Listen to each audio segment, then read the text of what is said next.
Hey guys, welcome back to All Things Knives. It's your host Fletcher, and today we are doing a versus. This is going to be 420 high carbon versus a US-8. Alright, so these are two commonly available budget steels. One is American, one is Japanese made. Aus-8, most famously probably on the Rat 2. 420 high carbon is probably most well known for Leatherman, some of the USA-made Kershaws, and most widely known in terms of, people who aren't knife people by Buck. Buck on their USA-made knives, if you notice there, they use 420 high carbon and they heat treat it extra hard.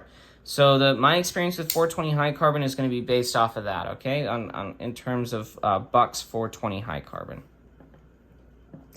Okay, so in terms of, right, because remember on Versus we do pros and cons, right? And we see who wins, basically. So in terms of overall pros, these are both cheap, easily maintainable stainless steels that are widely available, okay? The cons, though, easily maintainable, so easily to sharpen. Some of the cons, though, they're not super stainless, they're not super tough, although 420 high carbon is it's, depending on how you heat treat, you can get some amazing attributes out of this guy. And they don't quite strop back all that well. And their edge retention isn't the longest. I mean, between these two, it's about a 20-foot difference in edge retention, and I have seen 420 high carbon that hasn't crossed 100 feet as well. So there's a range, too, depending on how these are heat treated. Now, if we're going off of the higher end of Buck's heat treat, and if I had to guess, probably about standard for OKC, I haven't had this guy tested, then basically that's what these judgments are made off of, okay, for these steels. Now let's go into some of the other. So these are just attributes that they both kind of share. So if we go into edge retention, personally for me, the edge is going to go to 420 high carbon.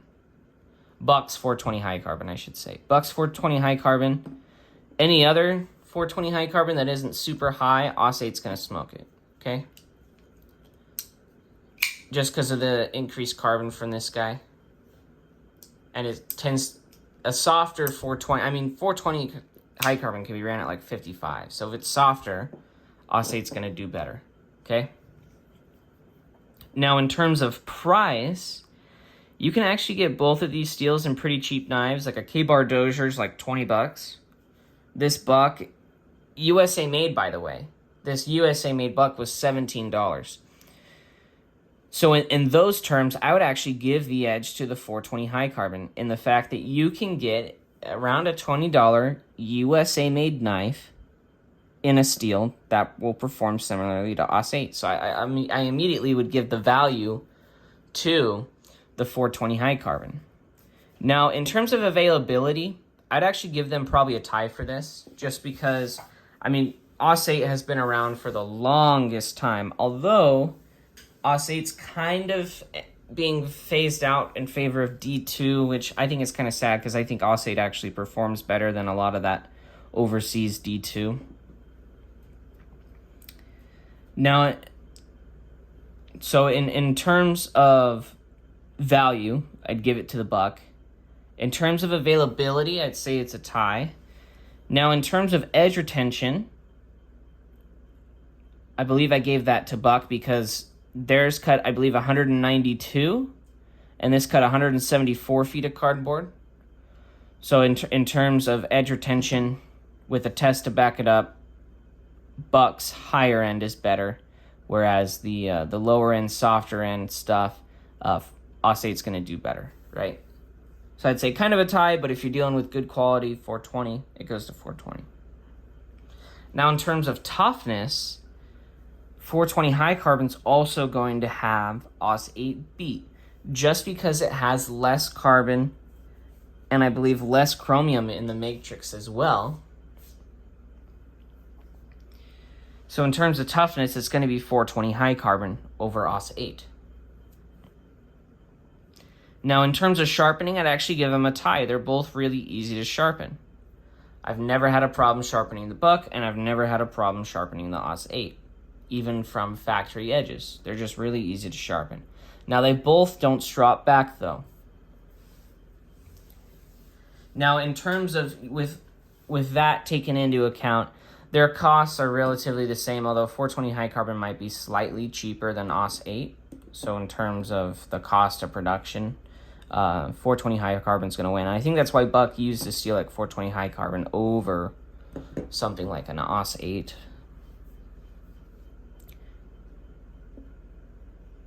Now, which one would I take over the other? I would take 420 high carbon for this reason. I can get it on USA-made Bucks with a really good heat treat, and even the USA-made Leathermans. I haven't heard of a problem with Leatherman's heat treat on their 420. Now, I haven't seen cardboard testing of it, but I do have a Leatherman that has a 420 blade on it that I should probably test just to see how it does. But even that one I've never had a problem with in terms of using it and stropping it back. Even on the factory edge, it's fine.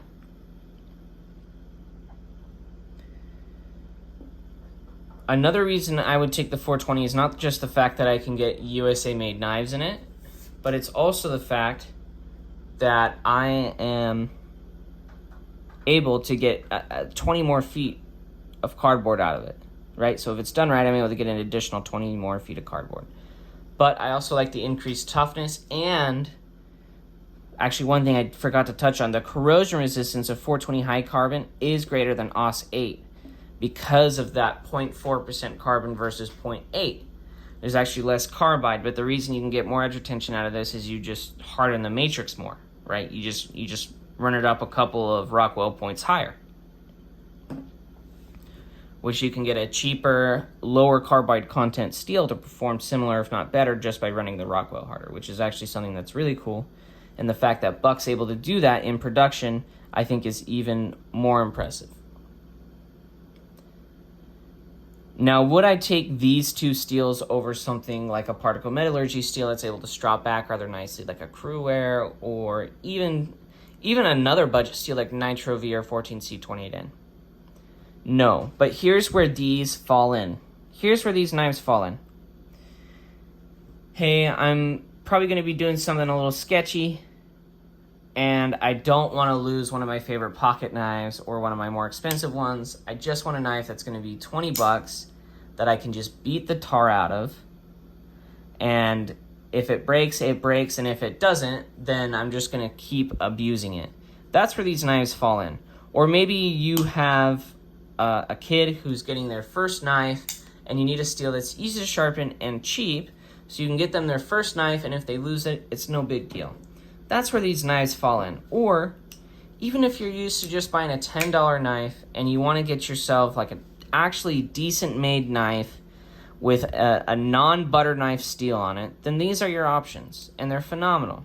You know, the Rat 2 and any of the USA made Bucks, even the Rat 1, 2, are a great transition into well-made knives with cheaper materials, but that are done well and will last you a long time. That's really where these steels fall in. You need a beater steel, you're just going to beat the crap out of it, but you need something that's easy to maintain, easy to sharpen, and it's going to hold its edge decently. Now for me, that would mean 420 high carbon. That doesn't mean Aus-8 is necessarily a bad choice. Because if there was a design that I liked and it had Aus-8 on it, and it was at a decent price, you shouldn't pay $100 for Aus-8. But at a decent price, say 40 bucks, not Chinese made, yeah, I'd go for it. Like these Taiwan made, like these, or the Essies that are also Taiwanese made, 100%, I'd go for those. Just because I know where this steel performs and it's consistent. It's consistent, just like, well, actually, the Aus-8 from Ontario is probably even more consistent than the 420 from Buck, because these have a bit of a range. All the ones I've seen test really similar. They're like 57, like high 57s. These could range all the way from 55 to, I think I've seen some even at 59. So that's where these steels lie. I'd still choose, even with that range, I still choose the 420 just because I can get it on a USA made knife, and when it's higher, it beats out the Aus-8. The improved corrosion resistance is nice for when I go fishing and I just need a beater knife, but the toughness is nice for when I'm at work and I'm cutting hard plastics. If I'm bumping into anything, I'm not ruining the knife, but it's not to the degree of being able to strop back like a Nitro VR 14C28N. So those steels I'd say are still, they're a tier above these. These are like the ultra budget steels, I'd say. You know, 8CR is one of those too. These are definitely better than, I'd say both of these are better than 8CR, and they're better than the 7CR for sure. But as always, guys, thank you so much for watching. Let me know your thoughts on these two steels. Which one would you take, and your reasons why? But as always, guys, thank you so much for watching. Like, comment, share, subscribe if you're not subscribed, and most importantly, stay sharp.